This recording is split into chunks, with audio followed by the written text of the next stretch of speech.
Comment savez-vous que vous êtes appelé à faire quelque chose ou à aller quelque part? Comment décider si quelque chose est la bonne chose à faire? Savez-vous toujours reconnaître quel chemin prendre ou quelle voie emprunter dans la vie?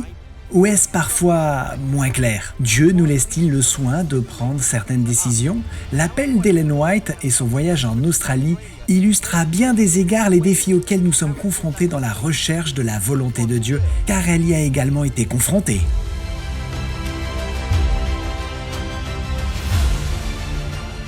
En 1891, les responsables de la conférence générale adressèrent une demande urgente à Ellen White de séjourner quelque temps dans le nouveau champ d'action de l'Australie. Ils pensaient que ce serait une grande bénédiction et si elle avait une lumière dans ce sens, elle était invitée à prendre la mer à l'automne même. Pendant des semaines, elle pria pour être guidée et orientée, mais rien n'est venu.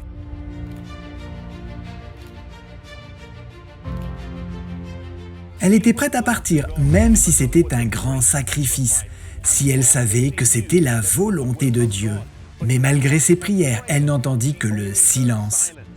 Elle dit « Je n'ai pas de lumière spéciale pour quitter l'Amérique, pour ce pays lointain. Néanmoins, si je savais que c'était la voie de Dieu, j'irais. » Elle n'eut pas de lumière, ni dans un sens ni dans l'autre. En l'absence de toute lumière claire dans un sens ou dans l'autre, plutôt que d'attendre, elle décida d'y aller.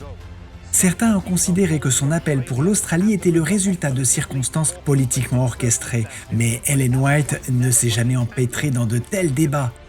Elle dira plus tard à son fils Edson qu'elle était venue se soumettre au bureau de la conférence générale que j'ai toujours considéré comme l'autorité. Cette décision s'avéra être une immense bénédiction pour l'œuvre en Australie, en Nouvelle-Zélande et dans le Pacifique Sud. Une bénédiction dont il récolte encore les fruits aujourd'hui. Dieu n'est pas obligé d'énoncer clairement toutes les décisions que nous prenons et l'action vaut mieux que le retard. Ellen White alla de l'avant et pendant son séjour en Australie, un sanatorium fut fondé. Et plus tard un hôpital, une maison d'édition, une entreprise de produits diététiques, une université qui se développèrent rapidement au fil du temps.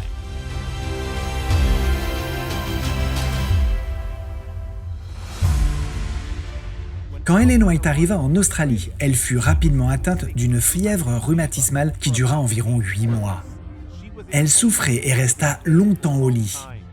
Malgré la douleur, elle continua d'écrire au lit, mais cela allait en empirant. C'en est arrivé à un point où il fallut la déplacer toutes les 2 heures pour atténuer la douleur.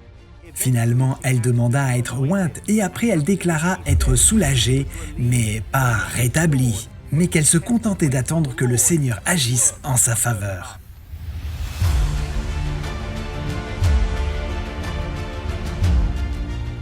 Pendant cette période, à l'heure qu'elle était allongée sur le dos dans son lit, elle passa beaucoup de temps à prier et déclara plus tard qu'elle n'échangerait cette expérience pour rien au monde.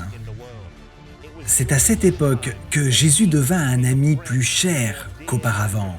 Et l'un des résultats de cette expérience fut la rédaction du livre « Jésus-Christ », plus tard pendant son séjour ici.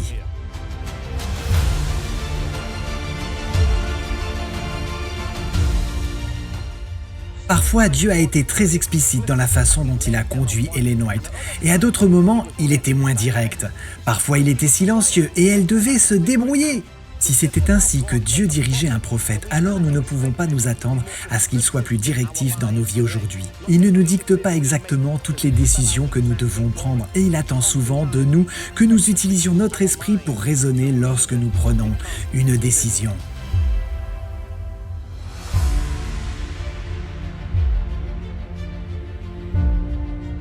Dieu nous guide de multiples façons, principalement par sa parole, par les sages conseils de nos amis et par les circonstances providentielles. Connaître la volonté de Dieu est une lutte constante et un défi que nous devons relever aux nombreuses étapes de la vie que nous traversons. Je prie pour que vous cherchiez la volonté de Dieu dans votre vie, dans les décisions que vous avez à prendre, de vous engager ou non dans le ministère, quel métier exercer, où vivre, qui épouser, qu'en cherchant sa volonté, vous puissiez avancer de façon décisive.